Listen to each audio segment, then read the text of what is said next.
इस मुल्क में या अदलिया का राज होगा या फौज का राज होगा। फौज जो है वो अदलिया के आगे सरेंडर कर दे। हुकूमत और फौज मिलकर अदलिया को अब नुकरे लगाने का फाइनल राउंड शुरू हो गया है। ये जज फारग होंगे, मुल्क में कोई जुडिशरी के हवाले से इमरजेंसी लगेगी। अदलिया मजबूर कर रही है कि इस टकराव के अलावा कोई रास्ता नहीं। अस्सलाम वालेकुम नाज़रीन, आप देख रहे हैं प्रोग्राम अंदर की बात मुज़म्मिल सौरवैदी के साथ। मैं हूं आपकी मेजबान इक़रार। हमारे साथ मौजूद है आपके पसंदीदा तज्ज़िया निगार मुज़म्मिल सौरवैदी। अस्सलाम वालेकुम sir, welcome to the show. क्या हाल है आपका? वालेकुम सलाम, क्या हाल है आपके? आप ठीक हैं? मैं ठीक हूँ, अल्लाह पाक का शुक्र है सर। आज के दिन में काफी अहम पेशरफ्त हुई है। साकिर केस से रिलेटेड हम अपने प्रोग्राम में बात करेंगे, फिर उसके बाद जस्टिस काजी फायजीसा की जानिब बात करेंगे, फिर उसके बाद आज जो जस्टिस बाबर सत्तार से रिलेटेड केस की समाअत हुई है उसको भी हम अपने प्रोग्राम में डिस्कस करेंगे। तो सर सबसे पहले पहले क्वेश्चन की तरफ बढ़ते हैं। साकिर केस पे आपसे सर आपकी राय जानना चाहूंगी। अहम बरीयत हुई है, शाह महमूद कुरैशी को भी और बानी पीटीआई को भी बरी कर दिया गया है। अब आप सियासत को कहाँ जाता हुआ देख रहे हैं, स्पेशली बानी पीटीआई की? क्या वो जेल से बाहर आ जाएंगे? देखिए, ये ज्यादा अहम नहीं है कि वो जेल से बाहर आएंगे या नहीं आएंगे। मैं समझता हूँ कि पाकिस्तान में अदलिया और फौजी इस्टेब्लिशमेंट का टकराव आज मजीद तनाव का शिकार हो गया है। और मैं समझता हूँ अदलिया और फौज की लड़ाई जो है वो अब आखिरी राउंड में शुरू हो गई है। अब हम ये कह सकते हैं कि इस मुल्क में या अदलिया का राज होगा या फौज का राज होगा, दोनों का राज नहीं चल सकता। पहले तो 70 साल दोनों ने मिलकर राज किया है, लेकिन अब जब लड़ाई हो गई है तो पाकिस्तान की अदलिया ये समझती है कि वो उसका राज चलेगा और फौज का राज नहीं चल सकता। मैं ये नहीं कह रहा कि फैसला गलत है। देखिए, इमरान खान के ऊपर 5 केस फौज ने बनाए और फौज की राय में ये 5 केस सही थे। तोशाखाना का केस फौज के नजदीक ठीक केस था, क्योंकि इमरान खान ने घड़ियां बेची हैं, असासों में जाहिर नहीं की हैं। तो उनके नजदीक तो घड़ियां बेचने का केस जो है वो नटशेल केस है, लेकिन उसमें रिलीफ दिया गया। फिर टेरियान वाले केस में भी वो समझते हैं कि अगर हम एक वजीर आजम को बेटे से तनख्वाह लेने पर नाफारुग हो सकता है, तो दूसरे वजीर आजम से ये भी नहीं पूछा जा सकता कि टेरियान तुम्हारी बेटी है या नहीं है। लेकिन इस मुल्क की अदलिया इमरान खान से एक सवाल पूछने के लिए तैयार नहीं कि टेरियान आपकी बेटी है या नहीं, केस खारिज कर देती। इसी तरह तो वो साइफर वाला केस खारिज हुआ है। इसी तरह उसके अलावा जो केसेस बनाए गए 190 मिलियन पाउंड के, तो जो भी केस फौजी एस्टेब्लिशमेंट ने इमरान खान के खिलाफ बनाए हैं, पाकिस्तान की अदलिया ने उठाकर उनको रद्दी की टोकरी में फेंक दिया है। वो केस सच्चे हैं या झूठे हैं, लेकिन पाकिस्तान की अदलिया इमरान खान के खिलाफ कोई सजा देने के लिए तैयार नहीं है और वो इमरान खान की मुकम्मल सहूलतकारी के लिए तैयार है। अब या तो फौज जो है वो अदलिया के आगे सरेंडर कर दे, या अदलिया और फौज के दरमियान कोई पुरअमन पीस ट्रूस हो जाए।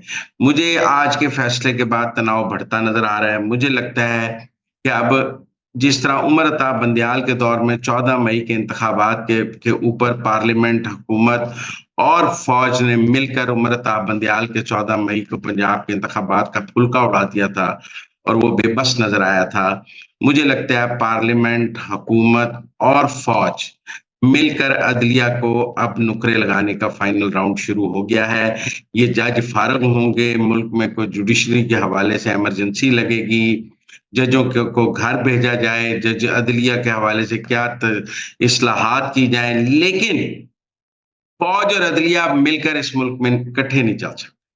एक बात आप समझें, या ये अदलिया और ये पाकिस्तान की फौज मिलकर अब पाकिस्तान में इकट्ठे नहीं चल सकते। या फौज निकल जाए या अदलिया निकल जाए, जिसके बाद डंडा होगा वो जीत जाएगा, क्योंकि बात दलील की खत्म होगी है। और मैं समझता हूं कि अब फौज इस नहज पर पहुंच गई है कि अगर तो इमरान खान ने फौज पर हमले जारी रखने हैं और अदलिया ने इमरान खान की सहूलतकारी जारी रखनी है, तो अदलिया और इमरान खान फौज के खिलाफ इकट्ठे खड़े हैं। फौज दोनों को अपना दुश्मन समझती है। इस वक्त के मुल्क के खिलाफ एक बंदा मुल्क उस फौज पे हमला कर रहा है, दूसरी कुव्वत उसको प्रोटेक्शन दे रही है, उसकी प्रोटेक्शन में वो हमला कर रहा है। लिहाजा ये अब फौज और अदलिया की जो लड़ाई है ये फाइनल राउंड में है। मुझे लगता है कोई इमरजेंसी या कोई ऐसी चीज जिससे जजेस को फारग किया जाए, घर भेजा जाए, या मुल्क में कोई जुडिशरी के साथ कुछ सान्या किया जाए, ये मुमकिन है। अब इस तरह आगे मामलात इकट्ठे चल नहीं सकते हैं। ये कोएग्जिस्टेंस का जो एक फ़ॉर्मूला था कि सब अपनी-अपनी डोमेन में रह के कोएग्जिस्ट करें, वो फ़ॉर्मूला जुडिशरी ने ख़त्म कर दिया। मैं नहीं समझता, ये कहते हैं जी फ़ौज मुदाखलत करती है। ओ भाई सारे केसेस तो इमरान खान के ख़त्म हो गए हैं। ये मुआ कट्टा मुदाखलत है जिसमें सारे केसों में वो बरी हो गया, तो मुदाखलत कौन-सी हुई? अब तो अदलिया मुदाखलत कर रही है पाकिस्तान के निज़ाम हुकूमत में। एक वो लाहौर का जज है, वो कहता है अगर हुकूमत ने मोटरसाइकिलें दी तो वो लड़कियों को छेड़ेंगे। दूसरा जज है, वो कहता है हम काले पूंड हैं। एक कहता है पूंडी नहीं करनी, एक कहता है हम काले पूंड हैं। इस मुल्क में तो वो हुकूमत को मोटरसाइकिलें देने की इजाज़त नहीं दे रहे, तो इन्होंने किसी को हुकूमत क्या करने देनी है? मेरे ख्याल में आज का ये फैसला, वैसे तो देखिए ये फैसला मेरिट पे भी मैं इस फैसले को सही नहीं समझता। साइफर एक सीक्रेट डॉक्यूमेंट था, उस सीक्रेट डॉक्यूमेंट पे सियासत की गई, झूठी सियासत की गई, झूठा बयानिया बनाया गया और पाकिस्तान की अदलिया उसको कोई जुर्म मानने के लिए तैयार नहीं है। ऐसे ही जैसे पाकिस्तान की अदलिया 9 मई को कोई जुर्म मानने के लिए तैयार नहीं है, ऐसे ही जैसे पाकिस्तान की अदलिया तोशाखाना की घड़ियों की फ़रोख्त को कोई जुर्म मानने के लिए तैयार नहीं है, ऐसे ही जैसे पाकिस्तान की अदलिया टैरियन व्हाइट को इमरान खान की बेटी है या नहीं है, पूछने के लिए तैयार नहीं है, ऐसे ही जैसे 190 मिलियन पाउंड कोई जुर्म नहीं है, कैबिनेट ने अगर मलक रियाज के खाते में जमा करा दिए, तो इस मुल्क की अदलिया ने इमरान खान को 100 खून माफ़ कर दिए हैं और वो भी एक सोशल मीडिया ट्रोल की तरह ये कहते हैं कि खान ने काम गलत भी किया तो खान ने किया, फ़र्क क्या पड़ता है, हमारा खान है। ये जजेस भी हमारा खान के चक्कर में पड़ गए हैं।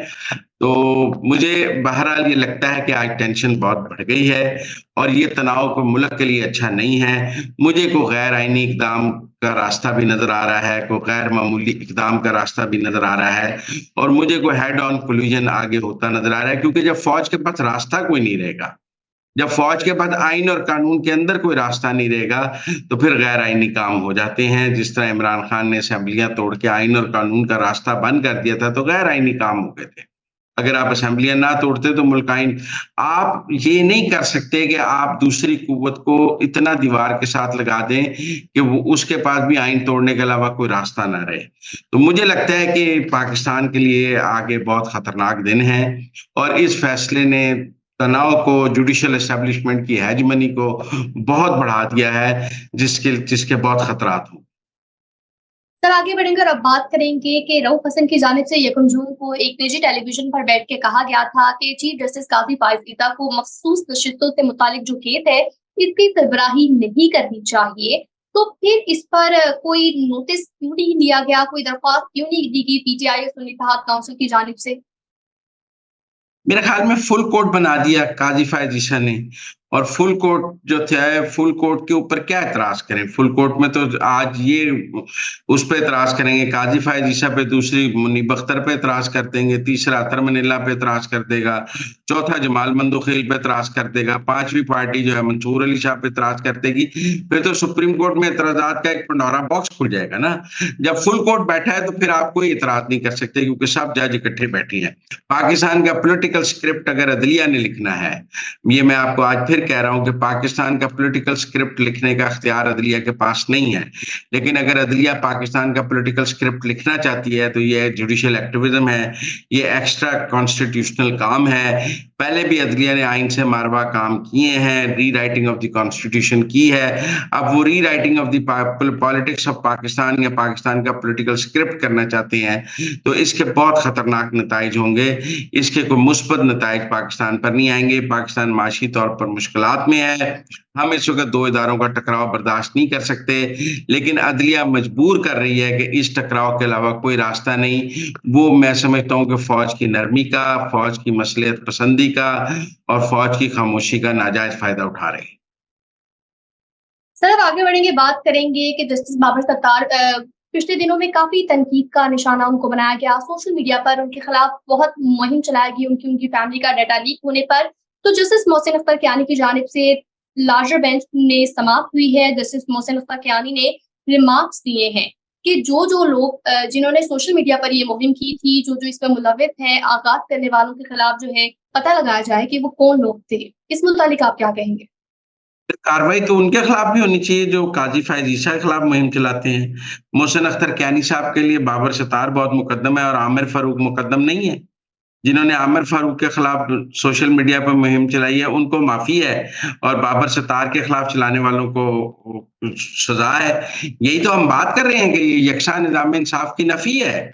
आप जब काज़ी फ़ायज़ ईसा के खिलाफ ट्रोलिंग करती है पीटीआई तो सारे जजेस खामोशी से तमाशा देखते हैं, एन्जॉय करते हैं और जब अपनी बारी आती है तो फुल कोर्ट भी बना लेते हैं, कंटेम्प्ट कोर्ट भले एक प्रेस कॉन्फ्रेंस अतर मनीला साहब के खिलाफ हुई है तो उन्होंने कंटेम्प्ट करा ली है फैसल वाडा के खिलाफ। लेकिन उन्होंने कभी कंटेम्प्ट काजी फ़ायज़ ईसा के खिलाफ तो पर होने वाली ट्रोलिंग पे तो नहीं कराई, कभी आमिर फारूक के खिलाफ होने वाली ट्रोलिंग पे तो नहीं कराई।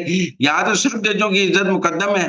ये तो नहीं हो सकता 2 जजों की इज़्ज़त बहुत मुकद्दम है और 2 जजों की इज़्ज़त मुकद्दम नहीं है। 2 की ट्रोलिंग की खुली इजाज़त है, 2 की ट्रोलिंग पे अदलिया खामोश है और 2 की ट्रोलिंग पे अदलिया बहुत सीरियस है। कुछ जजों की इज़्ज़त जो है मुमकिनाक है। बहरहाल मैं समझता हूँ उनका पर्सनल डाटा लीक होना एक अलग बात है, लेकिन उनका ग्रीन कार्ड होना मैं नहीं मानता ग्रीन कार्ड एक सफरी डॉक्यूमेंट है। मैं ग्रीन कार्ड को अमेरिकी शहरियत के बराबर मानता हूँ और मैं समझता हूँ कि उसके नतीजे में आप जो है अमेरिका में शहरी के हकूक ले लेते हैं। सिर्फ एक पासपोर्ट नहीं है आपके पास, बाकी तो तमाम शहरी हकूक आपके पास हासिल है और मैं इसको अमेरिकी शहरियत के बराबर समझता हूँ। कानूनी उसकी तौजीहात जो मर्ज़ी निकाल ली जाए, आप कर लें, लेकिन एक इस्लामाबाद हाई कोर्ट का जज और ग्रीन कार्ड होल्डर, ये 2 काम पाकिस्तान में इकट्ठे नहीं चल सकते। अगर अदलिया के लोग दोहरी शहरियत रखेंगे, ग्रीन कार्ड रखेंगे, मुझे तो पहले ही बड़ा एतराज़ है कि ये सारे जजों की फैमिलियाँ बाहर क्यों सेटल हो रही हैं। ये जज रिटायरमेंट के बाद हम बात करते हैं जर्नैल बाहर सेटल हो रहे हैं, हम कहते हैं सियासतदानों के बच्चे बाहर सेटल हो रहे हैं। हम ये क्यों नहीं बात करते कि जजों के बच्चे बाहर सेटल हो रहे हैं, जजों की फैमिलियाँ फॉरेन नेशनैलिटीज़ ले रही हैं। हम ये क्यों नहीं बात करते कि ये जजों के पास इतना पैसा कहाँ से आ रहा है कि ये अपने बच्चों को बाहर सेटल कर रहे हैं? क्यों? ये कोई मुकद्दस गायें हैं, इनकी इस पर बात नहीं हो सकती, इनकी दोहरी शहरियत पर बात नहीं हो सकती, बाकी सब पर हो सकती है। जहाँ तक जब बाबर सत्तार के ग्रीन कार्ड की बात है, मैं ज़ाती तौर पे उसके खिलाफ हूँ और मैं समझता हूँ कि अदलिया में कोई जज भी दोहरी शहरियत का या ग्रीन कार्ड होल्डर नहीं होना चाहिए। सन ऑफ द सॉइल ही जज होना चाहिए, जिस तरह सन ऑफ द सॉइल ही वज़ीर-ए-आज़म होना चाहिए, सन ऑफ द सॉइल ही जर्नैल पाकिस्तान का जर्नैल होना चाहिए। ये जो हाई पोस्ट हैं जिनका हलफ़ होता है, जिनके ऊपर आप हलफ़ उठाकर पाकिस्तान से वफ़ादारी का हलफ़ उठाकर जिन ओहदों पर आप बैठते हैं, उनके लिए आपको 100% सन ऑफ द सॉइल हो सकते हैं। आप जज का हलफ़ भी लें और ग्रीन कार्ड भी जेब में रखें, 2 काम तो नहीं चल सकते इस मुल्क में। ठीक हो गया तो नाज़रीन ये थी आज के अंदर की बातें। हमें दीजिए इजाज़त, आपसे मुलाकात होगी अब अगले प्रोग्राम में। अल्लाह ने के बाद।